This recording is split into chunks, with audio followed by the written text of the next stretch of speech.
An Abi Hurairah radhiyallahu anhu qala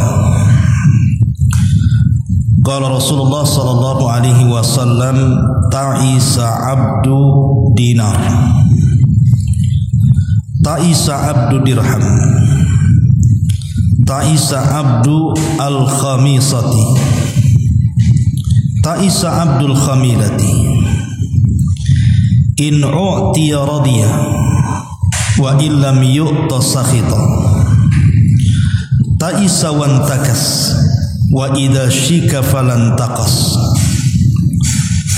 tuba li abdin akhadha bi inani farashihi fi sabilillah ash'atha ra'sahu mughbiratan qadamah in kana fil hirashati kana fil hirashah wa in kana fi saqati kana fi saqati in ista'dhana lahum yu'dhana lahu wa in syafa'a lam yushaffa' rawahul Bukhari.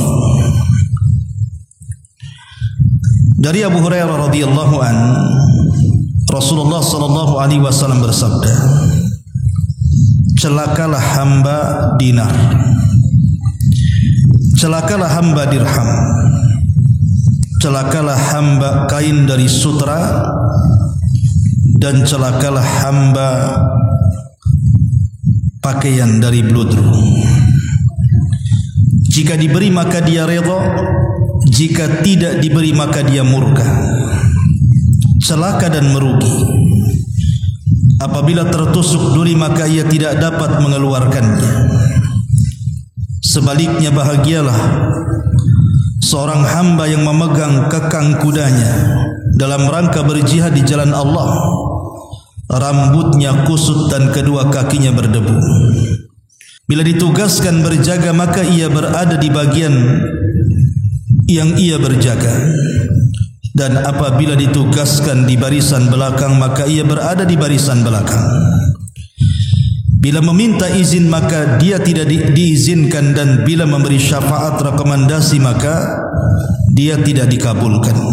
Hadis ini dikeluarkan Al-Imam Al-Bukhari. Ma'asyiral muslimat, ibu-ibu yang dimuliakan Allah Subhanahu wa taala. Hadis ini menjelaskan tentang dua kelompok. Kelompok yang pertama bicara tentang hamba-hamba dunia yang keinginan hidupnya hanya untuk dunia saja. Dan kelompok yang kedua hamba-hamba Allah sejati, hamba-hamba yang senantiasa redha dengan segala yang membuat Allah Subhanahu wa taala senang dan membenci segala apa yang mengundang kemurkaan Allah Subhanahu wa taala. Bicara soal dunia, ma'asyiral muslimat yang dimuliakan Allah Subhanahu wa taala, hakikat dunia ini kalau kita merenung sedikit, pertama, dunia ini sesuatu yang sedikit. Allah Subhanahu wa taala berfirman, "Kul mata'ud dunya qalilun." Katakanlah, kenikmatan dunia itu sedikit dan tidak banyak. Dan itu dijelaskan dalam sebuah hadis. Nabi sallallahu alaihi wasallam bersabda dalam hadis Muslim, "Wallah mad dunya fil akhirati illa mithlu ma yaj'alu ahadukum isba'ahu fil yammi falyanzur bima yarji." Demi Allah, dunia ini kalau dibandingkan dengan akhirat hanya seperti seseorang dari kalian yang mencelupkan satu jemarinya ke lautan, kemudian dia mengangkatnya, maka lihatlah apa yang ada pada jarinya. Paling hanya setetes yang ada di jari itu. Itulah dunia. Jadi hakikat dunia itu hanya sedikit saja. Tetapi hakikat akhirat itu luas seluas-luasnya. Makanya dalam hadis qudsi yang sangat panjang, dalam potongannya Nabi SAW mengatakan, seandainya manusia pertama dan manusia terakhir, kemudian jin dan manusianya berkumpul di sebuah lapangan yang luas, kemudian mereka meminta semua keinginannya kepada Allah Subhanahu wa ta'ala, maka Allah akan berikan semua keinginannya, dan itu seperti jarum pentul yang dipendamkan ke lautan kemudian diangkat. Lihatlah di ujung jarum itu, itulah setetes dunia yang dibagi kepada seluruh manusia, jin dan manusianya. Sementara lautan itulah akhiratnya. Dari sini kita tahu bahwa dunia itu sedikit dibandingkan akhirat. Lalu buat apa mengejar yang sedikit dan meninggalkan yang banyak? Ini yang pertama. Yang kedua, dunia ini singkat. Di dalam surah Al-Mu'minun ayat 112, Allah Subhanahu wa taala berfirman, "Qala kam labistum fil ardi adadas sinin?" Qalu labisna yawman aw ba'da yawmin fas'alil 'adid. Berapa tahun kalian tinggal di permukaan bumi ini? Mereka menjawab, kami tinggal di bumi 1 hari atau sebagian hari. Maka tanyakanlah kepada orang-orang yang pandai menghitung itu. Ayat ini bicara tentang orang-orang yang berkumpul di padang mahsyar.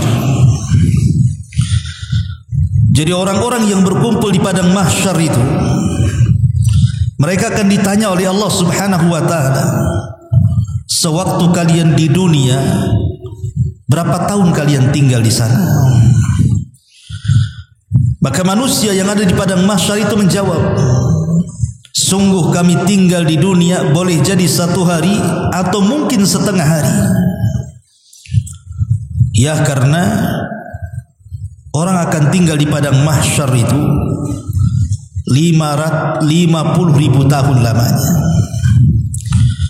Sementara manusia di dunia ini paling banyak mungkin 70, 80 atau 100 tahun sudah meninggal. Sementara orang yang berada di akhirat atau di padang mahsyar itu, mereka harus tinggal cukup lama. Makanya kalau kita lihat bandingan kehidupan dunia dengan akhirat itu, kehidupan dunia ini sangat singkat sekali. Sementara kehidupan akhirat itu sangat panjang sekali. Makanya ada istilah, sepanjang-panjangnya kehidupan dunia pasti dia pendek, tapi sependek-pendeknya kehidupan akhirat pasti dia panjang. Karena Allah Subhanahu wa taala berfirman, "Inna yawman 'inda rabbika ka alfi sanatin mimma ta'udun." Sungguh 1 hari di sisi Rabbmu nanti di akhirat adalah seperti 1000 tahun seperti kalian hitung. Artinya 1 hari kehidupan akhirat itu bagikan 1000 tahun kehidupan dunia.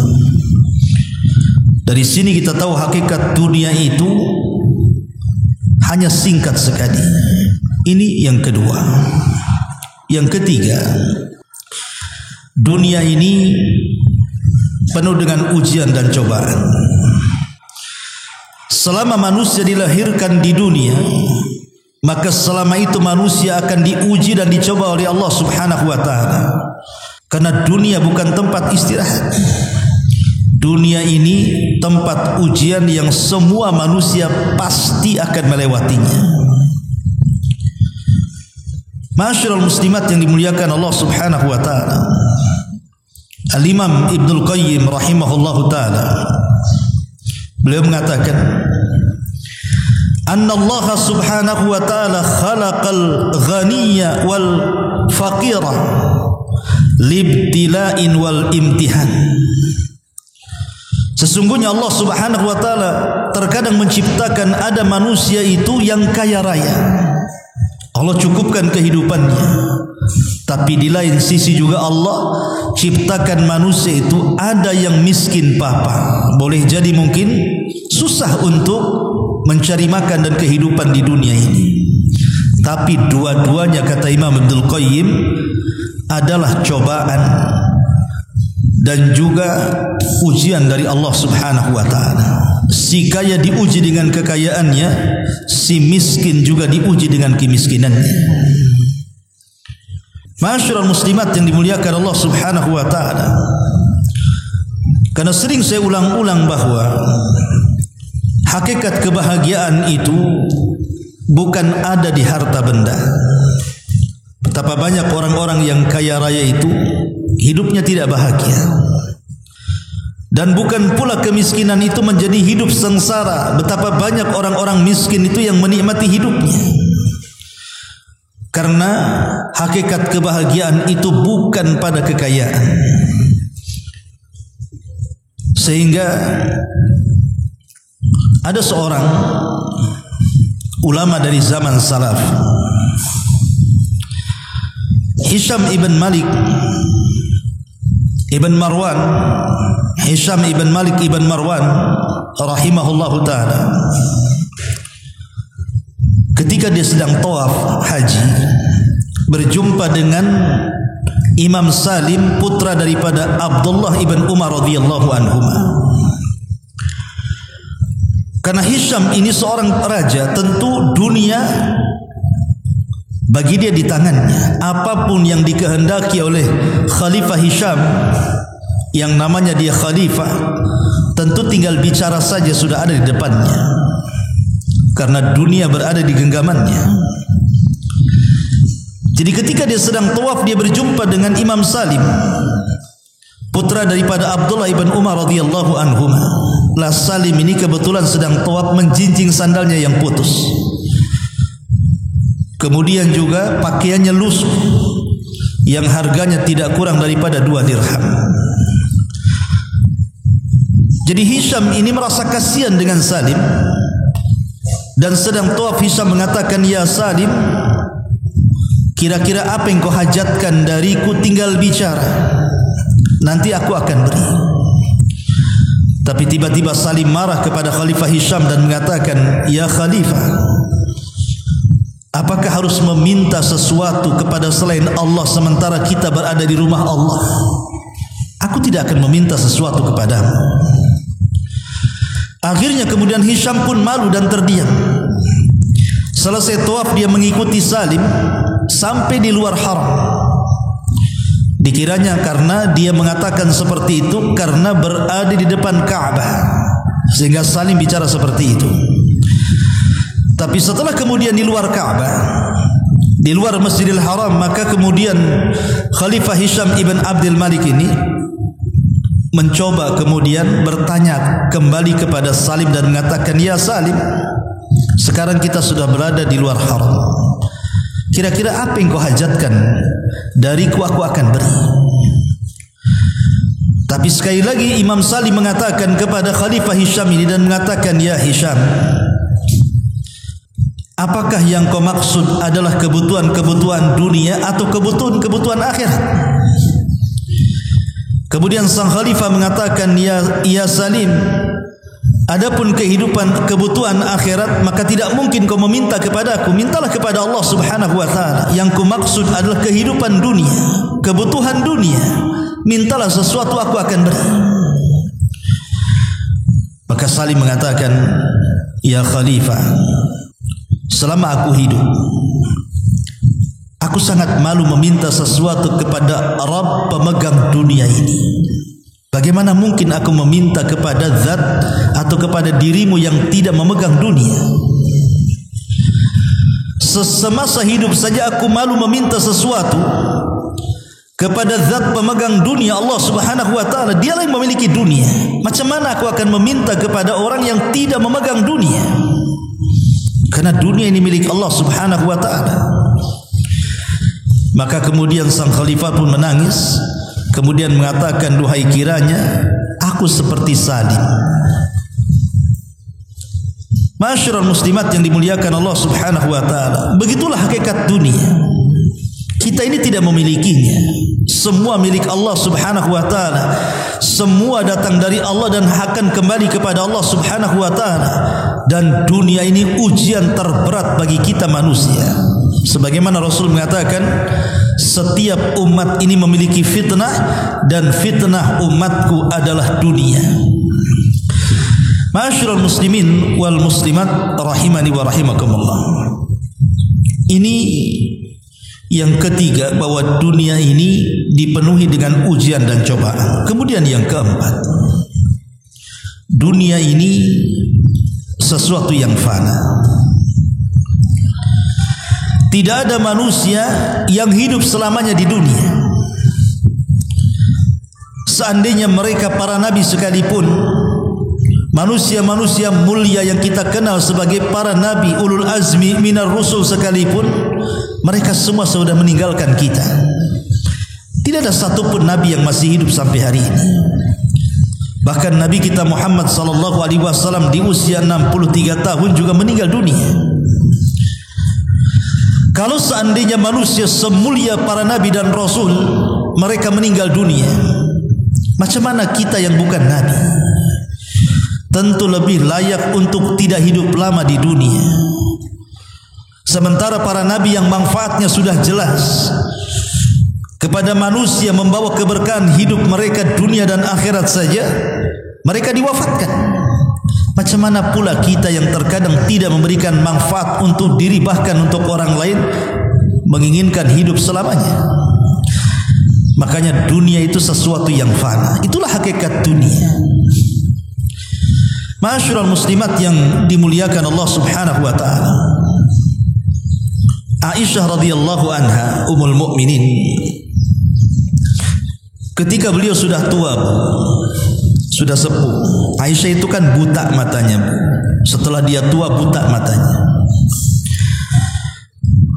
Jadi sebelum wafatnya Aisyah radhiyallahu anha ini, dia selalu menyedekahkan seluruh barang-barang yang ada di rumahnya.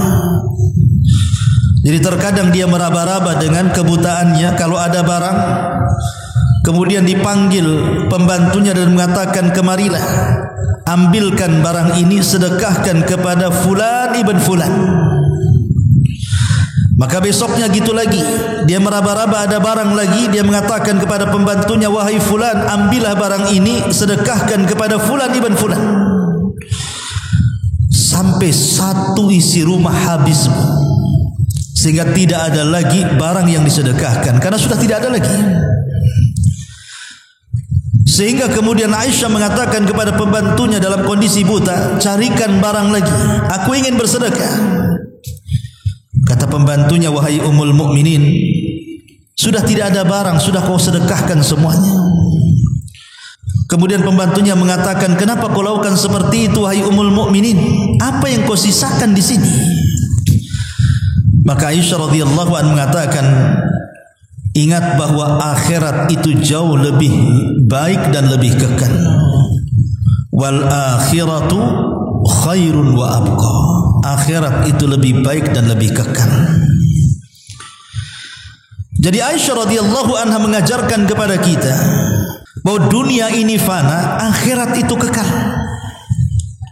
Karena dunia ini tidak akan lama. Apapun di dunia ini tidak akan lama.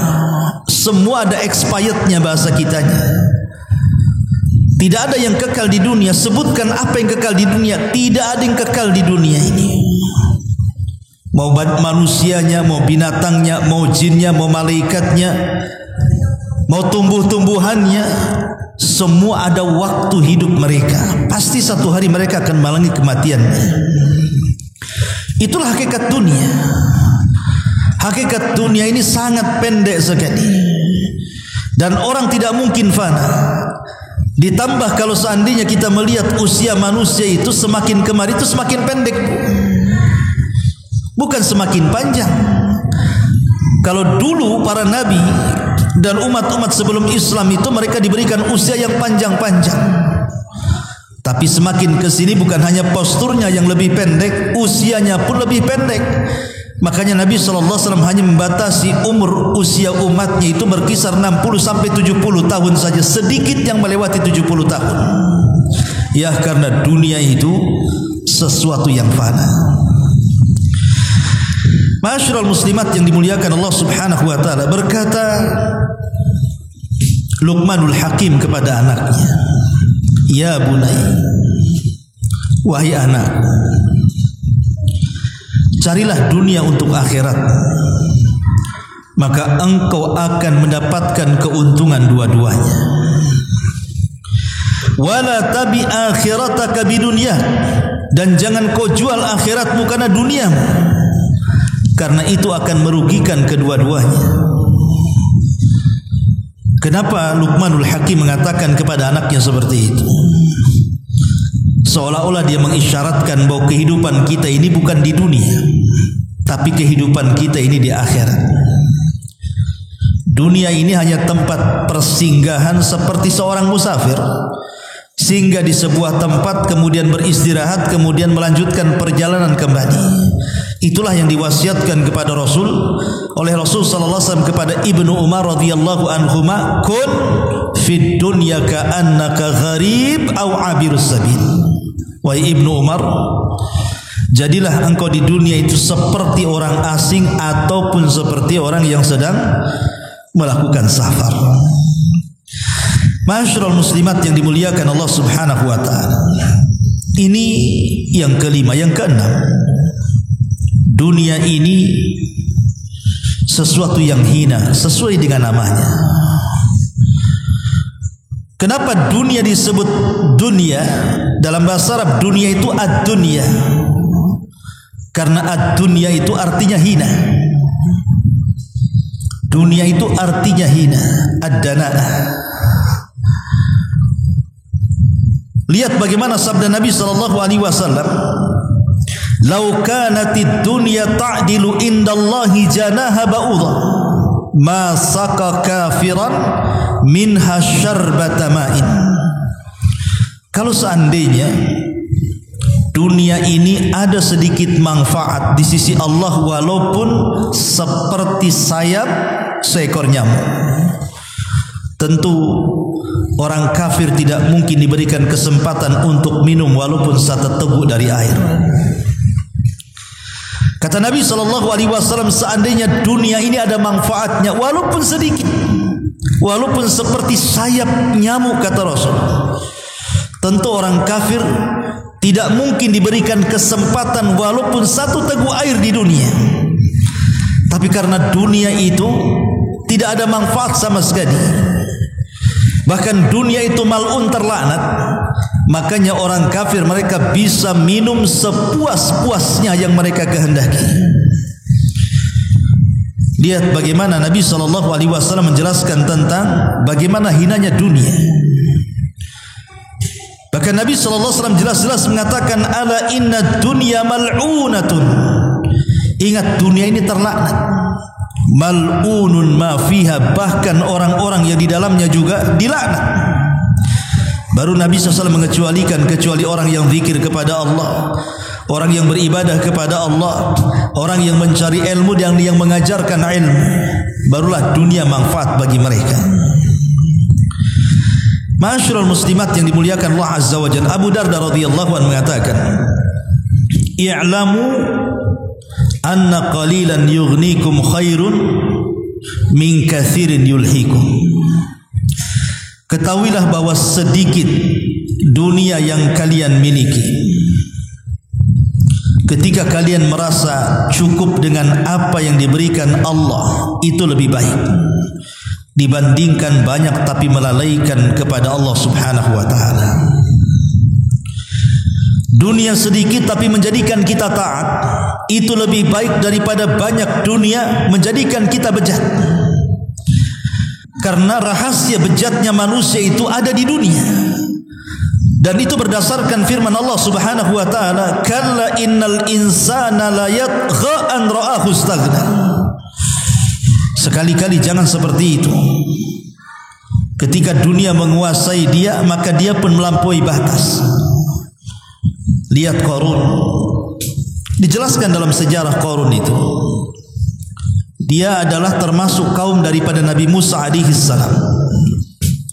Orangnya soleh pada awalnya. Bahkan dia ahli daripada qiraah Taurat. Jadi dia memiliki suara yang sangat indah sekali Qarun itu. Sampai disebut munawwir. Saking indahnya suara Qarun kalau membaca kitab Taurat itu. Jadi diundang kemana-mana untuk membaca Taurat. Satu hari dia datang kepada Nabi Musa alaihi salatu wassalam, minta agar doa-doanya dikabulkan. Akhirnya Nabi Musa mengajarkan kepada Qarun Ismul A'zam, nama Allah yang agung, yang dengan nama itu dia bisa berdoa dan doanya mustajab. Setelah dia menguasai Ismul A'zam, maka dia meminta kepada Allah Subhanahu wa taala untuk dibukakan dunia kepadanya. Dan Allah kabulkan permintaannya. Maka dengan sebab itu Qarun menjadi manusia yang paling kaya raya di zamannya. Tapi apa yang terjadi? Ketika dunia dibentangkan kepada Qarun, bukannya dia mengabdi kepada Musa dan memperjuangkan agamanya, justru dia menghina Musa dan hendak membunuhnya. Apa yang terjadi? Maka Allah Subhanahu wa taala katakan, fa khasafna bihi wa bidarihi al-ardh. Kami tenggelamkan Qarun dan seluruh kekayaannya. Itulah dunia. Rahasia bejatnya manusia itu ada di dunia. Ma'asyiral muslimat yang dimuliakan Allah Subhanahu wa taala. Dan yang terakhir, hakikat dunia. Dunia ini adalah diciptakan oleh Allah untuk menjadi fitnah. Untuk menjadi fitnah. Betapa banyak kemudian orang-orang terfitnah dengan dunia, sehingga ketika kemudian dia mencari dunia itu tidak pandang bulu apakah yang halal, apakah yang haram, ataukah yang boleh, ataukah yang tidak boleh, apakah yang baik, ataukah yang tidak baik, semua dia ambil. Nabi SAW mengatakan, ya'ti 'alan nasi zamanun la yubalil mar'u bima akhadal mal aminal halali am minal harami. Akan datang zamannya, kata Rasul, manusia tidak akan peduli lagi soal mencari dunia, apakah yang dicarinya halal ataukah yang dicarinya haram. Maka manusia sudah tidak peduli lagi. Dan zaman itu sudah ada hari ini. Lihat hari ini orang-orang yang mencari harta, enggak peduli mereka, yang penting kaya. Mereka mau menipu, tidak merasa bahwa dia sedang menipu. Mereka mengejar dengan riba, dia tidak peduli kalau riba itu dosa besar. Mengambil hak orang lain dengan cara mengurang-urang takaran, timbangan, meteran atau curang dalam dagang, enggak peduli. Yang penting untung banyak. Begitulah kondisi dunia memfitnah manusia, sehingga ketika mencari dunia sudah tidak peduli. Atau bentuk fitnah dunia itu al-mubalaghatu fil ishtighal, berlebih-lebihan ketika menyibukkan diri dengan dunia. Ada orang-orang itu yang dicari memang halal bukan haram. Dia tidak menipu orang, dia tidak memakan riba, dia tidak mengurangi takaran, timbangan, meteran atau curang dalam dagangan. Betul-betul dia halal, dia yang dicari. Tetapi dia terlampau berlebih-lebihan. Dia menghabiskan waktu hanya untuk mengejar dunia, lupa pula dengan akhiratnya. Lupa dengan salatnya, lupa dengan ngajinya, lupa dengan zikirnya, lupa dengan Qur'annya, lupa dan begitu seterusnya. Lah ini juga bagian daripada fitnah. Atau bagian daripada fitnah dunia itu al-ghulu fi mahabbatid dunya, terlampau cinta dengan dunia sehingga bakhil. Ada orang-orang yang bakhil karena melampaui kecintaan dia kepada dunia dibandingkan kepada Allah Subhanahu wa taala. Sebagaimana Allah Subhanahu wa taala mengatakan, "Wa man yuqashuha nafsi fa ulaika humul muflihun." Orang-orang yang mereka mampu melawan rasa kikirnya, maka mereka termasuk orang-orang yang beruntung. Tapi sebaliknya, orang-orang yang kikir karena terlampau cinta dengan dunianya, maka mereka termasuk orang-orang yang rugi. Ma'asyiral muslimat yang dimuliakan Allah Subhanahu wa taala. Al-Imam Asy-Syafi'i rahimahullahu taala sampai mengatakan, "Man ghalabat alaihi shiddatus syahwah li hubbil hayati alzamatul ubudiyyatu li ahliha." Barang siapa yang terkalahkan syahwat dengan syahwat kecintaan dia kepada dunia, maka syahwat itu akan melazimkan, mengharuskan dia menyembah dunia tadi. Orang kalau sudah cinta dunia, lama-lama disembah tuh dunia tuh. Orang kalau menyembah syahwat, lama-lama dia mencintai syahwat dan menyembah syahwatnya. Itulah yang dimaksud hadis yang kita baca ini, ta'isa abdud dinar wa ta'isa abdud dirham. Celaka hamba dinar dan hamba dirham. Ma'asyiral muslimin yang dimuliakan Allah, muslimat yang dimuliakan Allah Subhanahu wa taala. Maka bagian daripada fitnah dunia adalah melampaunya kecintaan sehingga hati terpaut dengan dunia.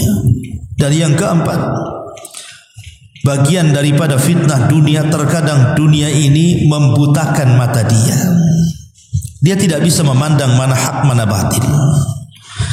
Dia tidak bisa memandang mana yang benar mana yang salah karena tertutup dengan dunianya.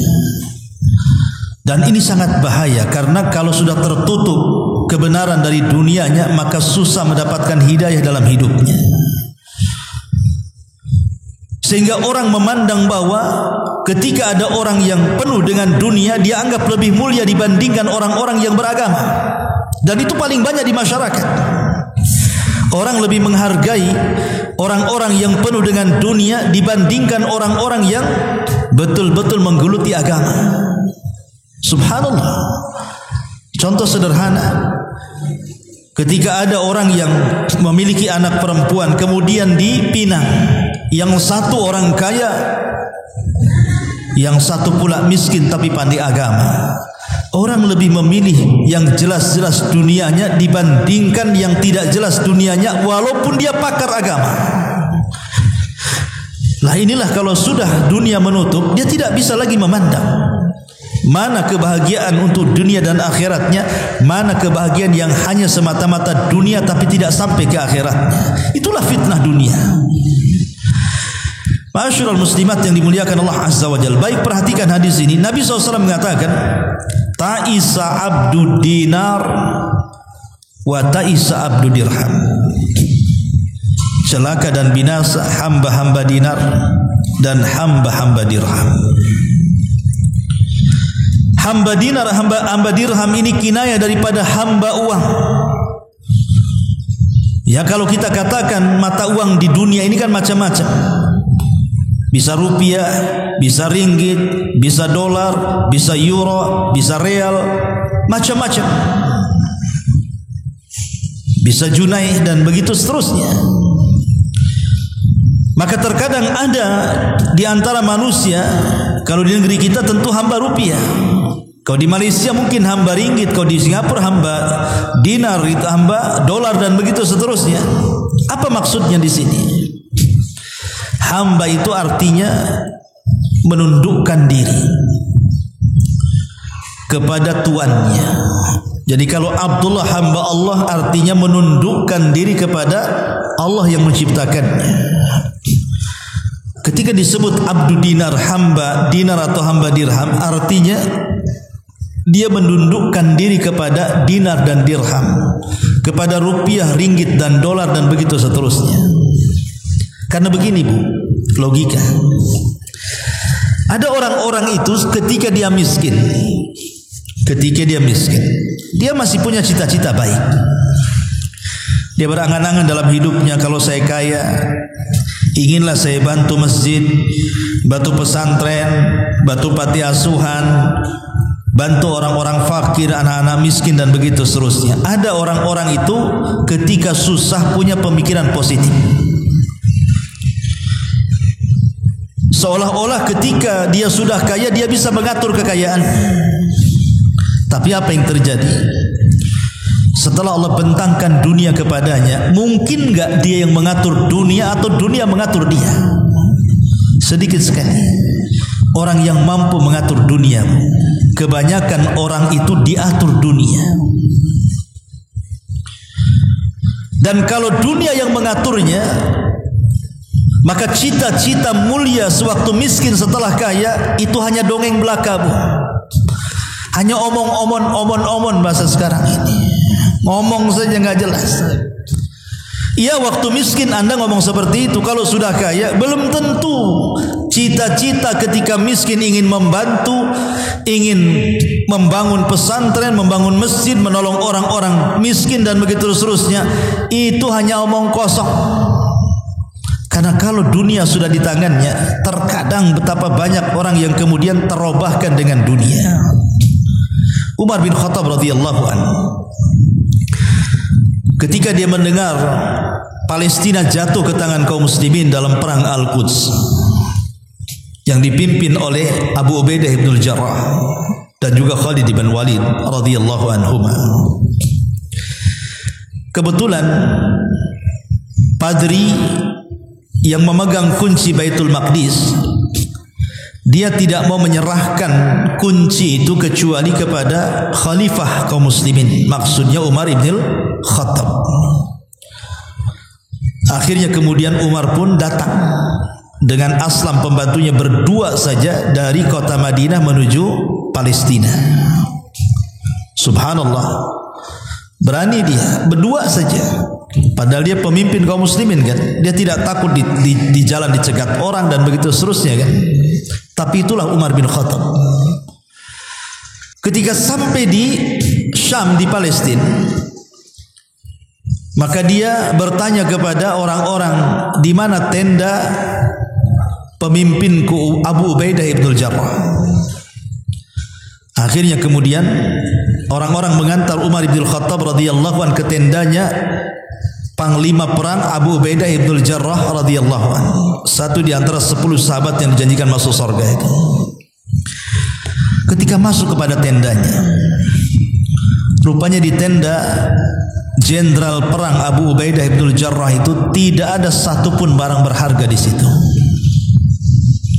Aneh, seorang jenderal yang sudah mengalahkan negeri-negeri dan negara-negara, dia tidak pernah mengoleksi barang-barang mahal di tendanya. Kosong, tidak ada apa-apa. Kemudian Umar bin Khattab radhiyallahu an ingin menguji lagi. Dia bertanya kepada pengawalnya dan mengatakan, coba tanya apa yang dimakan Abu Ubaidah dengan apa yang dimakan prajurit perang yang ada di sini. Akhirnya datangkan makanan, rupanya apa yang dimakan Abu Ubaidah itu pula yang dimakan para prajuritnya. Tidak bisa dibedakan makanan jenderal dengan makanan prajuritnya. Maka Umar bin Khattab radhiyallahu anhu ketika berjumpa dengan Abu Ubaidah, dia menangis dan mengatakan, ya Abu Ubaidah, kulluna ghayyaratna dunya illa anta ya Abu Ubaidah. Wahai Abu Ubaidah, kami semua terobahkan dengan dunia kecuali engkau. Kami semua dirobah dengan dunia kecuali engkau, wahai Abu Ubaidah. Subhanallah. Umar mengatakan kulluna, kita semua. Ini yang mengatakan Umar radhiyallahu anhu, manusia terbaik kedua setelah Abu Bakar, setelah Nabi. Dia mengatakan kulluna ghayyaratna dunya, kami semua terobahkan dengan dunia kecuali engkau, wahai Abu Ubaidah. Kalau Umar saja mengatakan kami semua terobahkan dunia, apalagi kita yang ketika miskin berangan-angan, bercita-cita, kalau sudah saya kaya saya akan begini dan begitu.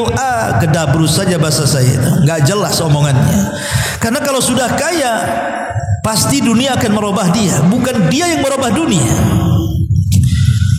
Masyarul muslimat yang dimuliakan Allah Azza wa Jalla, kalau dahulu di zaman Bani Israel ada orang namanya Bal'am ibn Ba'urah, orang yang termasuk abid min ubadi Bani Israel, terkalahkan dengan dunia dan mati su'ul khatimah. Apalagi kita. Maka kalau beramal itu tidak usah nunggu kaya, sebab kalau sudah kaya belum tentu dia beramal. Sekarang inilah yang kita hadapi. Karena kata Imam Hasan Al-Basri rahimahullahu ta'ala, waktu yang sudah lewat tidak mungkin kembali. Waktu yang akan datang belum tentu kita akan sampai di waktu itu. Maka yang memungkinkan waktu sekarang yang sedang kita jalani. Itulah beramal saleh. Masyurul muslimat yang dimuliakan Allah subhanahu wa ta'ala.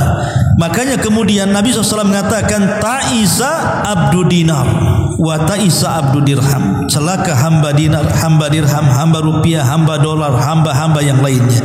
Karena betapa banyak orang yang terobahkan kehidupan akhiratnya karena dunia yang dimilikinya. Betapa banyak orang baik jadi jahat setelah punya dunia. Betapa banyak orang soleh jadi toleh karena dunia.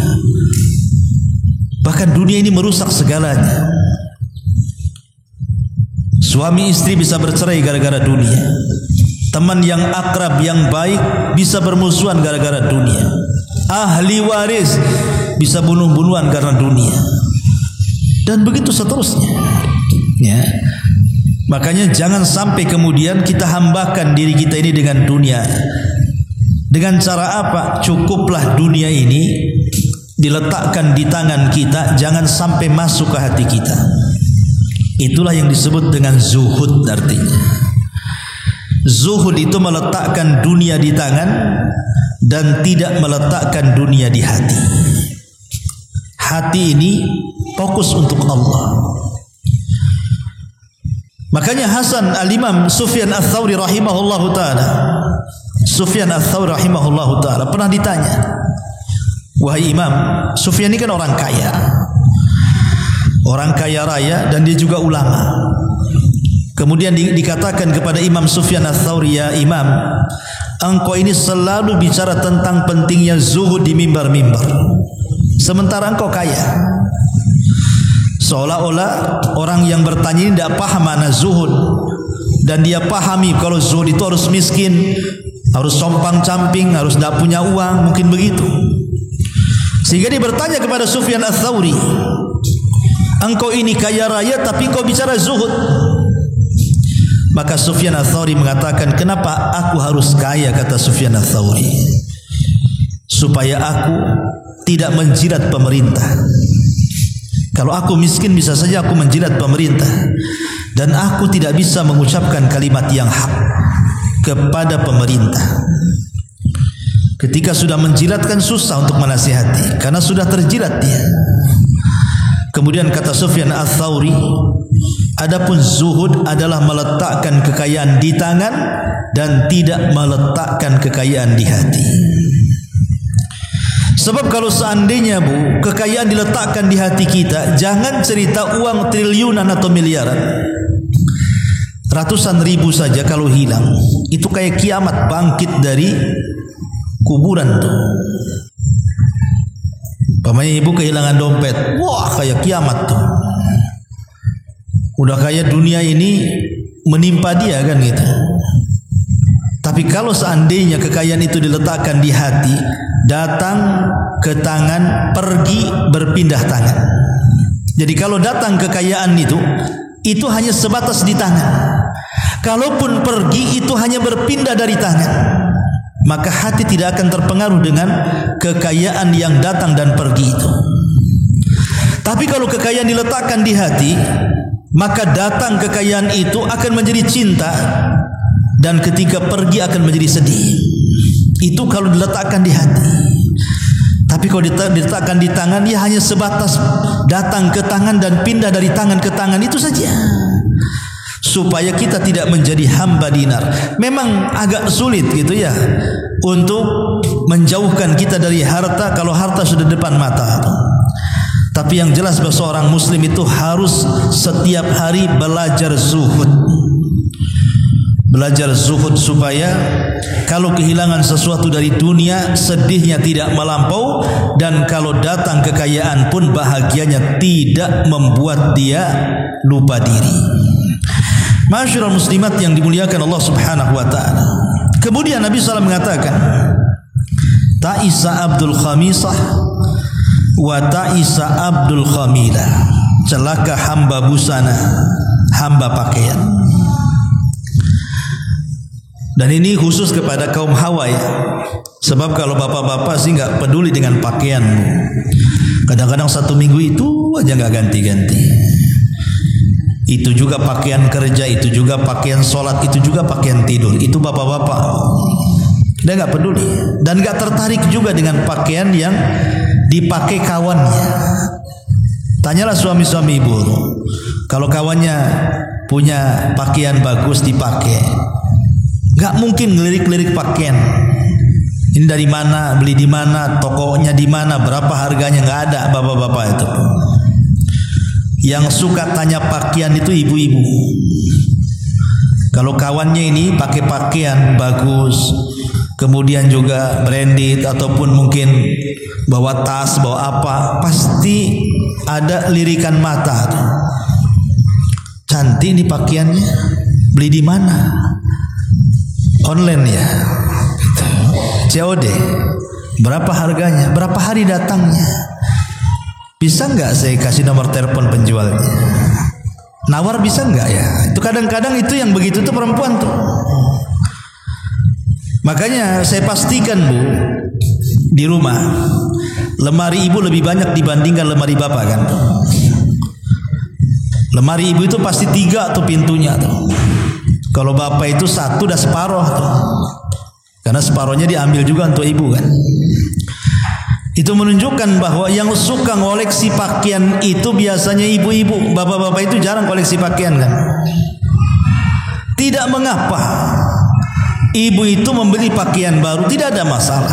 Karena Rasul mengatakan, apakah orang itu dikatakan sombong wahai Rasul ketika menggunakan pakaian baru, sendal baru dan begitu seterusnya? Kata Rasul tidak. Sombong itu kata Rasul ketika merendahkan orang dan menolak nasihat. Artinya tidak dilarang. Cuman yang jadi masalah, terkadang ada seorang akhwat itu lupa diri. Otaknya itu hanya pakaian saja. Kalau dia pegang handphone, dia tidak pernah lihat YouTube pengajian, dah. Atau mungkin dia lihat di Google artikel-artikel yang perlu dibaca dari akidah, fikih atau enggak. Itu yang dibuka Tokopedia atau mungkin aplikasi belanja yang lain yang dilihat itu kalau tidak sandal, tas, pakaian kan gitu. Padahal ibu bukan penjual juga. Kalau penjual sudah wajar ya. Lah ketika kemudian ibu disibukkan setiap hari seperti itu, hanya kemudian mengecek harga pakaian, model pakaian, harga tas, model tas, harga sandal, model sandal, dan begitu seterusnya, seolah-olah waktunya hanya untuk itu saja. Itulah yang disebut dengan ta'isa abdul khamisati wa ta'isa abdul khamirati. Celaka hamba busana. Ibu sudah menghambakan diri kepada busana, kepada tas.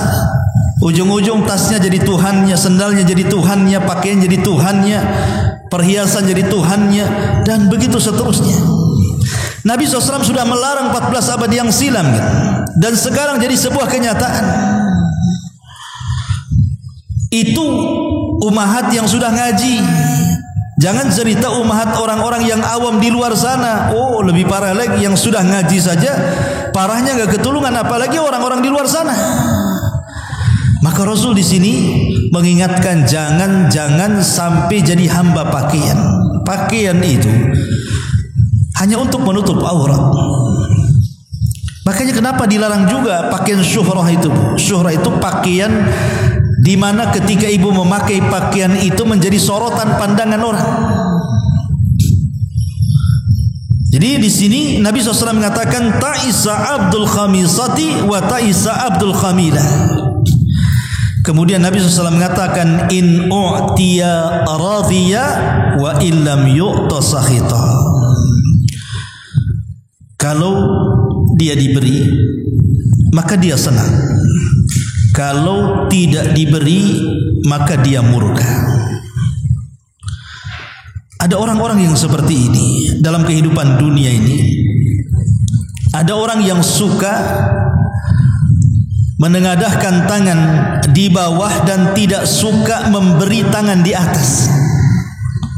Kan ada orang-orang yang kita katakan mengemis, meminta-minta, berpangku tangan kepada hidupnya orang, kalau dikasih senang dia kan. Tapi kalau dikasih dia murka. Padahal sebaik-baik rizki itu adalah yang dicari dengan keringatnya. Lihat para nabi, mereka mencari rizki dengan keringatnya. Bahkan ada sebagian para nabi itu mereka ke hutan cari kayu bakar, diikat, dijual. Bahkan ada di antara mereka penggembala kambing seperti Nabi SAW, penggembala kambing dengan upah yang sangat sedikit, alal qararit kata hadis itu. Luar biasa, ya. Masyarul muslimat yang dimuliakan Allah Subhanahu wa taala. Sebagian para ulama ketika mensyarah kalimat ini dikatakan idza a'tahu Allahu syai'an rubbama yafrah lidzalik wa yansyarih sadrahu wa idza ma a'tahu Allahu qala rabbi ahanan sakhita ala rabbi wa sakhita ala al-qada'i wal qadari. Mana yang pertama? Maknanya kalau dia diberi dia ridha, kalau tidak diberi dia murka. Artinya boleh jadi ketika Allah Subhanahu wa taala mudahkan rizkinya, sehingga Allah bentangkan kekayaannya, dia pun meyakini, oh Allah sedang memuliakan aku, katanya. Rabbi akraman. Tapi kalau seandainya disempitkan rizkinya, maka dia mengatakan Rabbi ahanan, Rabbku sedang menghinakan aku. Ada orang yang seperti ini, Bu. Dulu pernah saya ceritakan, saya pernah ketemu orang. Orang sudah tua sekali. Orang ini enggak sholat, enggak pernah sholat, sudah tua, tapi dunia mudah bagi dia. Jadi dia cerita sama saya, rasanya Allah ini sedang memuliakan saya, nak, katanya. Jadi saya tanya, Bu, apa yang Allah muliakan kepada ibu? Iya, dulu saya punya suami pertama, luar biasa. Dia pedagang sampai punya toko banyak. Setelah meninggal semua warisannya diberikan kepada saya. Kemudian setelah itu saya menikah lagi. Suami saya orang kapal, nak, katanya. Itu tiap bulan dia ngirim duit, jarang pulang badannya, uangnya sering pulang. Qadarullah meninggal juga, dapat lagi saya warisan, nak, katanya. Kemudian saya menikah lagi dengan pegawai negeri, orang pengadilan, katanya. Baru setahun meninggal pula dia, pensiunnya pula dikasih saya. Katanya, saya ini paling sedang hidupnya, kan? Padahal nggak pernah sholat. Ada orang seperti itu, kan? Dia sangka dengan Allah memudahkan rizki dia, hidup dia kemudian dimuliakan Allah. Tidak, itu istidraj namanya. Istidraj itu artinya Allah lapangkan selapang-lapangnya rizkinya di atas kemaksiatan yang disukainya. Sampai pada waktunya, namanya istidraj itu pasti ada waktunya. Hartanya akan hilang atau dia meninggalkan hartanya. Dan nanti pada hari kiamat dia harus mempertanggungjawabkan semua perbuatannya di hadapan Allah. Tidak di dunia, di akhirat. Itulah istidraj. Masyarul muslimat yang dimuliakan Allah Subhanahu wa taala. Makanya dari sini pemahaman pertama, ada orang-orang yang diberikan rizki oleh Allah, dia merasa bahwa Allah sedang memuliakannya, dan kalau disempitkan rizkinya Allah sedang menghinakannya. Lah ada orang yang seperti itu, padahal tidak demikian. Yang namanya kekayaan itu bukan tanda cinta, atau kefakiran itu bukan tanda benci. Qarun kaya, Sulaiman juga kaya. Qarun kafir tapi kaya, Sulaiman beriman kaya. Abu Bakar kaya, Utsman kaya, Abdurrahman bin Auf kaya, Abu Jahal juga kaya, Abu Lahab juga kaya. Artinya kekayaan itu berserikat. Mukmin bisa kaya, kafir juga bisa kaya. Sesuatu yang berserikat antara mukmin dan kafir, lalu apa keunggulannya kalau berserikat? Makanya kenapa Allah Subhanahu wa taala, kata Nabi sallallahu alaihi wasallam, Allah itu kalau memberikan dunia kepada orang yang dicintainya dan kepada orang yang tidak dicintainya, tapi Allah tidak akan memberikan iman kecuali kepada orang yang dicintainya saja. Masyarul muslimat yang dimuliakan Allah Azza, ini makna yang pertama. Makna yang kedua, kata para ulama, wa yahtamilu an yakuna al-mu'ti wal mani shakhsan min al-ashkhas mithlu halil munafiqin ma'an nabi sallallahu alaihi wasallam madza qala Allahu anhu madza qala Allahu anhum qala jalla wa ala wa minhum man yalmizuka fis sadaqati fa in utu minha radu wa illam yu'tu minha idza hum yaskhatun. Atau yang dimaksud kalau diberi dia senang, kalau tidak diberi dia tidak senang, maksudnya mereka seperti orang-orang munafik. Jadi orang-orang munafik itu selalu mata mereka melihat kepada sedekah. Kalau Nabi memberikan sedekah kepada mereka, mereka senang. Kalau Nabi tidak memberikan sedekah, mereka pun murka. Ada orang-orang yang seperti ini. Ada orang-orang yang suka meminta-minta, kalau diberi dia senang, kalau tidak diberi dia maki-maki, Bu. Dan saya pernah juga mengalami waktu di lampu merah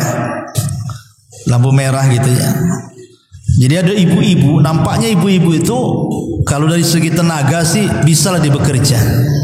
Karena tidak sakit, kemudian juga saya lihat masih muda, pun gempal gitu ya. Kalaupun dia kerja bisalah, masih muda. Tiba-tiba dia meminta-minta gitu ya. Meminta-minta. Waktu itu saya nggak kasih. Wah, dimaki-maki, Bu. Dimaki macam-macam ngomong apa itu, saya langsung tutup kaca mobil. Ada orang-orang yang maksa ketika minta tuh. Padahal dia kekar gitu ya. Lain kalau dia udah nenek-nenek, ya kasihan gitu kan, tidak dirawat. Mungkin kita kasihan, kita beri mereka. Tapi orang-orang yang tampilannya kuat, nggak usah diberi, Bu. Biar mereka bekerja. Biar tidak biasa meminta-minta. Ya. Ma'asyiral muslimat yang dimuliakan Allah Azza wa Jalla. Ta'isa abdu dinar wa ta'isa abdu dirham wa ta'isa abdul khamisati wa ta'isa abdul khamilati in u'tiya radiya wa illam yu'ta sahid.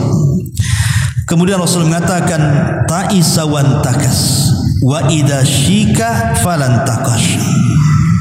Celaka dan merugi. Apabila ditusuk duri maka dia tidak dapat mengeluarkannya.